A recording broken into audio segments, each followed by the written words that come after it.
Hello everybody, Blessed Chick here. I was going to try to show this to you on my cat, but I'm doing it with one hand and one person today. I don't have my helper with me, so my cat was certainly not going to let that happen, and I know my dog, he needs more coaching and more help from my husband, but that's what we have. We have a golden retriever. Anyways, this is by Magicfly. It's a pet nail grinder. You get everything here in the kit that you see. Here's the user manual. Here's the charger for the grinder itself. And this is a little bit different than one of the ones that I've seen in the past, but still similar. You charge it down there. I like that it's rechargeable instead of having to use up all my batteries. And you can see there can you see that? Inside the little hole right here is basically it's like a sandpaper tool, but you just turn it on, and you know you probably can't see that, but it is spinning right now. So if I had my pet's nail here, it would be like, definitely sanding it. Just sanded my nail a little bit. But this is generally for after, it includes this, which is nice. I love that it includes this. And that way you can cut your pet's nails. This right here is called the Quick Stop. There's actually a product called Quick Stop, but if you leave that right here, that way you can be sure of how much you're cutting. You can't stick the pet's nail too deep in here. What the Quick is animals' nails are different than ours because theirs is fully enclosed, and then, you know, the skin and blood vessels are in the very tip. And sometimes if you cut down too far, your pet will start bleeding. And a lot of pet owners, cats, birds, dogs, have seen where it can be scary, because once you cut the Quick, sometimes it's very hard, especially when you've got a panicky animal, to stop that blood flow. So that's what Quick Stop does. Now, I will say, I've tried Quick Stop on a cut. It is painful. Another alternative is cornstarch. You can actually use cornstarch, and I don't know that I recommend flour, although I have used that in the past, but there are some things around the house that you can use to stop the blood flow. Another quick tip to stop blood flow is a tea bag, like a Lipton tea bag. You can get it moist and press it on there, and I think something about the tannins inside the tea helps stop the blood flow. So anyways, that was just a quick side note, but you clip the nail with this, and then you file it down with this. If you think about if you have a dog and you take them for walks and they're on the cement, it's sort of a similar thing. It's not going to hurt them. It's sort of just like filing down the nails, and you can do it quickly and easily with this if you can get your animal to be calm enough to do it. And then, of course, it's got a pretty nice nail file. I was thinking, oh, I can use this for myself, but, you know, this is a pet grooming kit. That's what it's for, and it does a great job. We did one of my dog's nails just to test it out, or one of my dog's paws, but it was just me and my kids. So once my husband helps me and once my dog gets used to it, he'll be able to be more calm and know that it's not scary. It will take a little bit of time. If your pet's not used to being groomed in this way, don't give up. Just keep trying. If you have a puppy and you're thinking about getting this, one thing that a veterinarian told me years ago was, when you have a puppy, play with its paws a lot. Get it used to having his paws touched, because as they get older, they get sensitive about that. And, you know, cutting nails can sometimes be scary for pets, but it's pretty essential to be done, or else they can get out of control. So anyways, I definitely love this kit, everybody. So thanks for watching. If you have any questions, leave a comment below. I hope this helps you to make an informed decision on your next purchase, and I hope you have a great day. Bye-bye.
Tortoise.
No.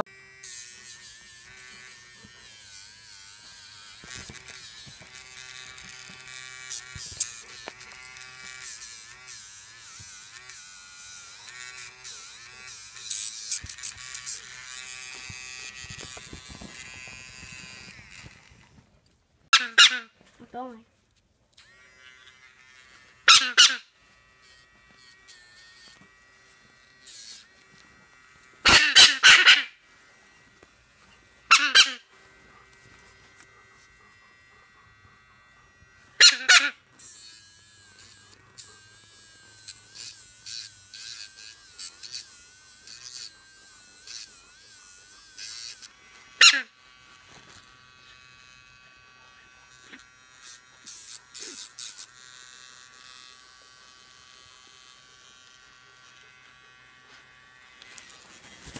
Okay, stop filming. Hello everybody, Blessed Chick here. Just a quick follow-up message to my updated video review. I guess it started because I stated that I didn't agree with somebody else's assessment of the review, who only gave it 2 stars, said it didn't work, and it did work for me. And he essentially wanted me to prove that it worked by demonstrating it on the pets that I listed. So I went ahead and obliged and did that because, you know, I'm not always right. If I'm wrong, I'm wrong. So I wanted to go ahead and do that. And in conclusion, I decided that it is better than I originally thought it to be. He also had made a statement about how I gently showed it on my own nail. And I do want to state that, you know, this is your pet's nails, and this is the quick. If you have an ungroomed pet nail, their nails are different than ours, and there's blood vessels inside, and the longer, like let's say your dog's nails get this long, well then the quick will actually start to grow out all the way to right here.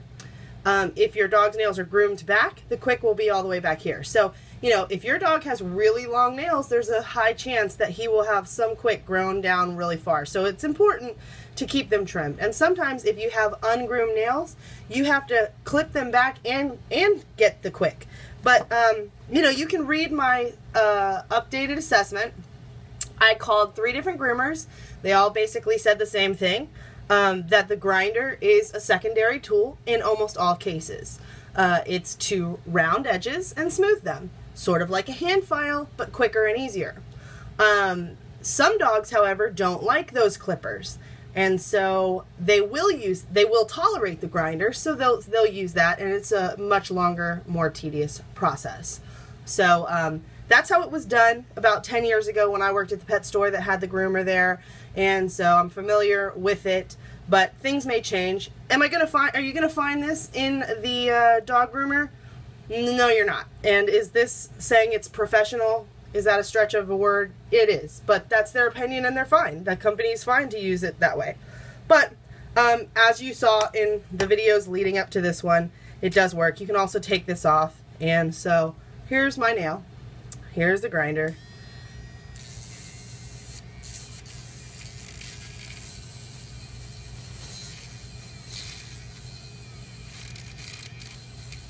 So, I mean, that's just a human nail. It's different on pet nails, but you saw I was struggling.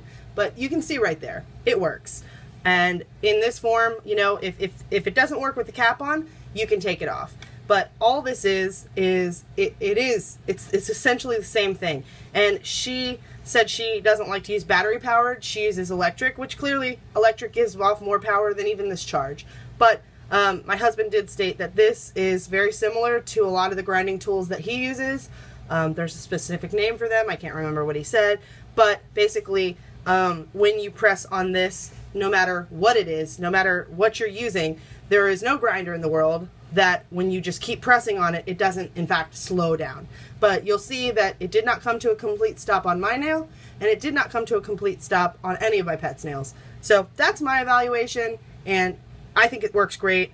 And you saw it right here. You saw it on my nails. So it's up to you. That's your opinion, my opinion, his opinion. We're all entitled to our own opinions. But those were my findings. Thanks for having a great day. I'm sorry, thanks for watching and have a great day. Bye-bye.